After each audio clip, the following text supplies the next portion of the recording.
If you make the decision to talk to your school or tell your child's school about his or her anxiety or OCD, then what are some ways in which you can go about working with them most effectively? So I would say the first thing is to take a collaborative approach. Definitely not sort of a confrontational or demanding approach. I think collaborations result in much more effective, help for your child. If you have a therapist, discuss it with your therapist again. What are some good ways to work with the school? Get to know your child's school. So how well do you know your child's school? Are you new to the school? Have you been there a few years because you've had older children go there? If you don't know the school well, I'd say try to talk to neighbors, friends, parents. Go online. You might find reviews of the school or parent, forums or networks in your neighborhood that discuss the school, and you'll get a better sense for how they might respond to children who have special needs and how accommodating they can be.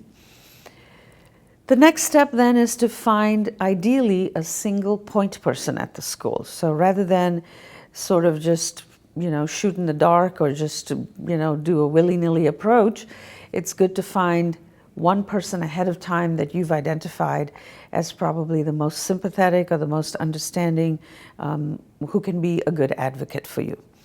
Now, often this can be the child's teacher, maybe the counselor, maybe there's a special, ed teacher who has made a good connection with your child or knows your child, or as a family.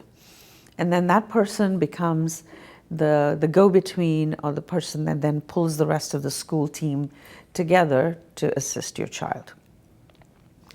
After that, it's important to work with your therapist on what kinds of accommodations are useful or not useful at the school. Remember that when it comes to accommodations, they aren't always the best thing, so they need to be very thoughtfully considered. And accommodations should be seen as a stepping stone to your child's eventual ability to function like they previously did. So think of it as a two-step process. The accommodations are the first step, and they kind of have the purpose of reducing the burden on your child, as well as sort of making it easier to accomplish what they need to do. But then eventually the next step is for them to learn the skills to recover and manage their OCD. So they should be temporary, not permanent. And when you work with the school, you need to sort of let them know that you have that understanding, because sometimes I think parents might expect that accommodations are long-term or permanent, and then schools aren't as able to deliver those kinds of accommodations.